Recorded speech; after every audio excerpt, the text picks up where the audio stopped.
কি যেন একটা ইয়ে আছে না কি আমি সেদিন দেখলাম আমাদের বাসার নিচে একটা ছোট্ট ছেলে কেমন করে উঠছে জানি, আমি তাকায় রইলাম। তো এগুলো তো নেতিবাচক প্রভাব। নায়ক হতো কেউ সালমান শাহ হয়েছে, কেউ জসিম, কেউ রাজ্জাক, আলমগীর, ফারুক, যার যার মতো। তো আমি নিজে রাখছি ববিতা আপার ছবি পকেটে। এর আগে আমি জানতাম যে আসলে চলচ্চিত্র নির্মাতারা হচ্ছে জাতির শিক্ষক, এদের চলচ্চিত্র দেখে জাতি শিখবে। হ্যাঁ, গত 3 বছর ধরে কথা হচ্ছে যে আসলে চলচ্চিত্র দেখে শিখতে হবে কেন, অনেক শিক্ষা প্রতিষ্ঠান আছে সেখানে গিয়ে আপনি শিক্ষা গ্রহণ করুন। এই কথাটা কার যেটা বললো যে চলচ্চিত্র দেখে শিখতে হবে কেন? গত 3 বছর ধরে এটা সবার হয়ে গেছে, আসলে এটা নিয়ে অনেক বিতর্ক।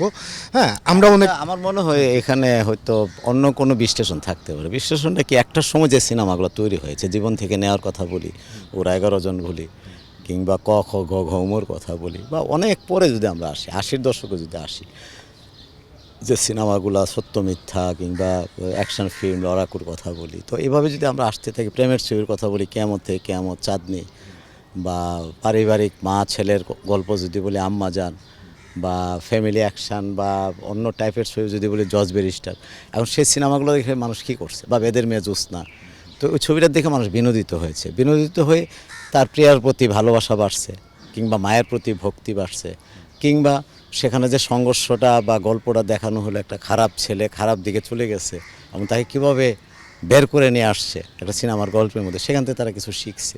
তো এই শিখার জায়গা থেকে কিন্তু মানুষের একটা ধারণা তৈরি হয়েছে যে সিনেমা শুধু বিনোদন না, পাশাপাশি শিক্ষাও আছে, এবং আসলেই তাই ছিল। প্রত্যেকটা সিনেমার লাস্টে থাকে হচ্ছে সত্যের জয়, মিথ্যার পরাজয়। মিথ্যার পরাজয়, এই একটা মেসেজ সবসময় থাকতো। এবং আগের ছবিতে আমার মনে হয় প্রতি 100 সিনেমার মধ্যে 90টা ছবিতেই একটা ইনফরমেশন আছে, একটা মেসেজ আছে।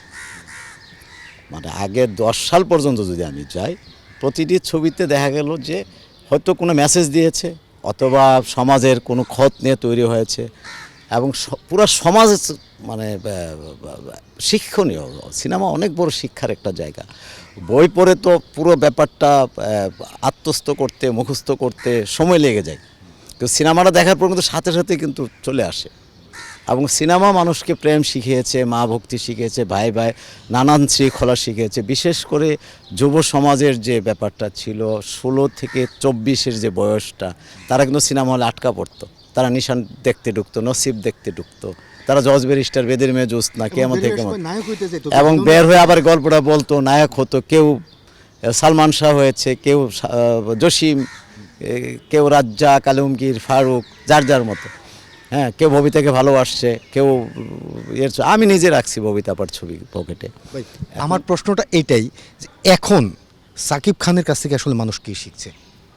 শাকিব খান এক্সট্রা অর্ডিনারি নায়ক, এবং গড গিফটেড কিছু বিষয় তার মধ্যে আছে।